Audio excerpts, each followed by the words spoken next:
श्रील प्रभुपाद की जय। आज श्लोका में हमने गीता महात्म्य का श्लोक लिया है, भगवत गीता का श्लोक नहीं लिया है। जैसा कि हमने बताया था आपको कि हम श्लोका और भी सोर्सेस से लेंगे, सिर्फ भगवत गीता के श्लोक नहीं लेंगे। तो आज मैंने लिया है गीता महात्म्य का श्लोक, जो प्रभुपाद ने भूमिका में लिखा है। आपके पास यदि भगवत गीता हो तो उसमें एक शुरू में आता है भूमिका। आप भूमिका को निकालिए। भूमिका का अंतिम श्लोक है ये, जो मैं आपको फोटो में दी हूँ।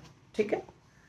एकम शास्त्रम देवकी पुत्र गीतम, एको देवो देवकी पुत्र एव, एको मंत्रस्तस्य नामानि यानि, कर्मा अपि एकम तस्य देवस्य सेवा।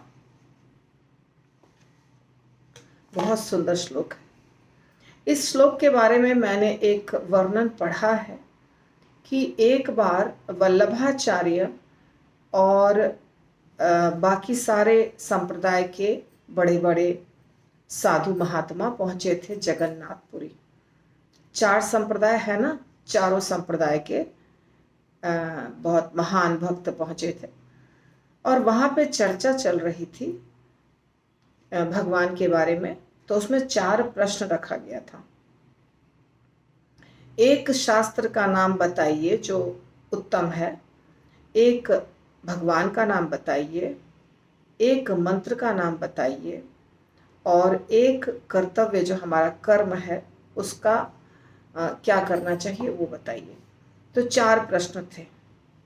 ठीक है। तो जितने संप्रदाय हैं, सारे संप्रदाय के ऋषि मुनियों ने या कह सकते हैं गुरुओं ने कुछ उत्तर लिखा। सब 4 प्रश्न का उत्तर उन लोगों ने लिखा।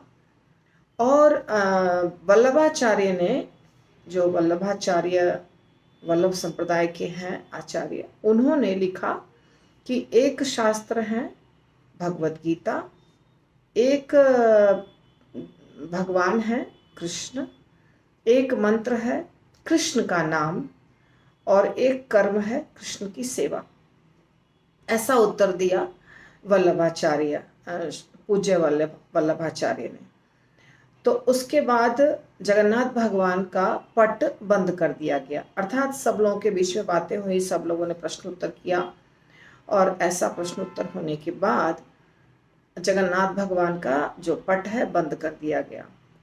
जब पट खोला गया सुबह में या दूसरे दिन, तो एक पेपर पे ये मंत्र लिखा हुआ पाया गया, एकम शास्त्रम देवकी पुत्र गीतम, एको देवो देवकी पुत्र एव, एको मंत्रस्तस्य नामानि यानि, कर्मापि एकम तस्य देवस्य सेवा। अर्थात जगन्नाथ भगवान को श्री वल्लभाचार्य का उत्तर सबसे ज़्यादा सूटेबल, परफेक्ट लगा, और जगन्नाथ भगवान ने स्वयं ये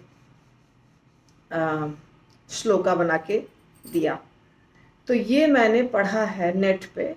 इसमें कितना सच है नहीं है ये मुझे पता नहीं, परंतु श्रील प्रभुपाद ने भूमिका में ये लिखा है, और इसका अर्थ ये लिखा है कि आज के युग में लोग एक शास्त्र, एक ईश्वर, एक धर्म तथा एक वृत्ति के लिए अत्यंत उत्सुक हैं।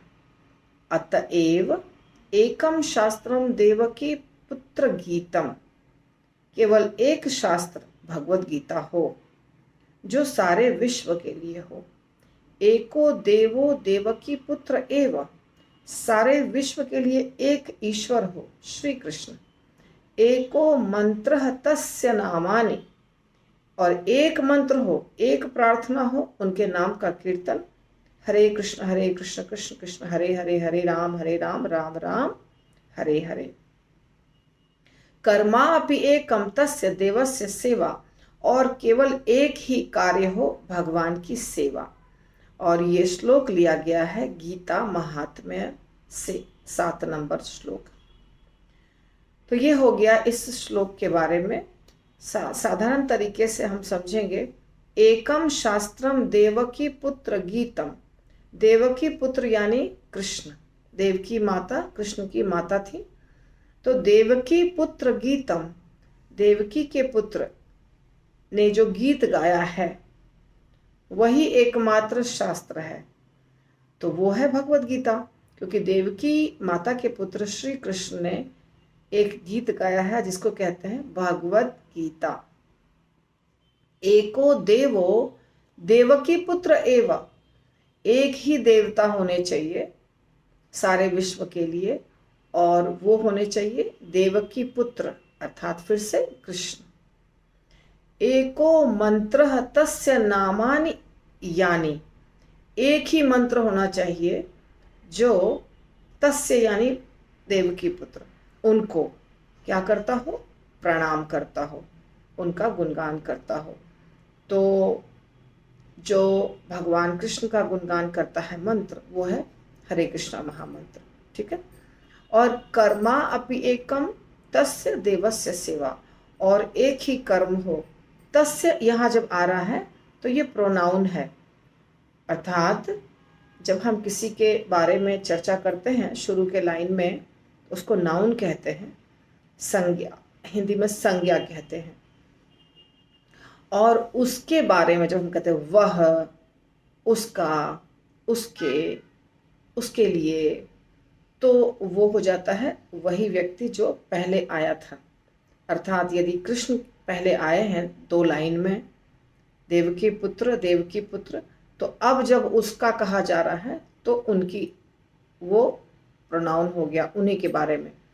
तो यदि कहा जाता है कि उनका मंत्र यानी कृष्ण का मंत्र, उनकी सेवा यानी कृष्ण की सेवा, ठीक है।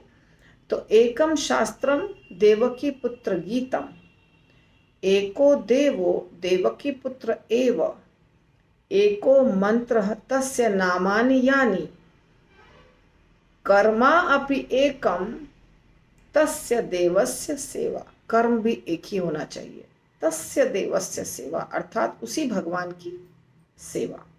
तो ये बहुत सुंदर श्लोक है, श्रील प्रभुपाद ने इसको भूमिका में लिखा है। तो हम लोग सब आज इस श्लोक का उच्चारण सीखेंगे। सिंपल श्लोक है, थोड़ा सा समय लगेगा, ज़्यादा नहीं लगेगा। यहाँ पे जो मुश्किल शब्द है वो सिर्फ एक जगह, 2 जगह है। एक है मंत्र तस्य। अब मंत्र और तस्य दोनों को जब जोड़ते हैं तो मंत्रस्तस्य हो जाता है, मंत्रस्तस्य, स उसमें जुड़ जाता है आधा। इसको हम तोड़ के पढ़ सकते हैं, अर्थात मंत्र तस्य। और दूसरे लाइन में कर्मा अपि एकम, कर्म अपि एकम, तो इसको हम कर्माप्य एकम लिखा है, कर्माप्य एकम, अपि और एकम और कर्म 3 शब्दों को जोड़ा गया है।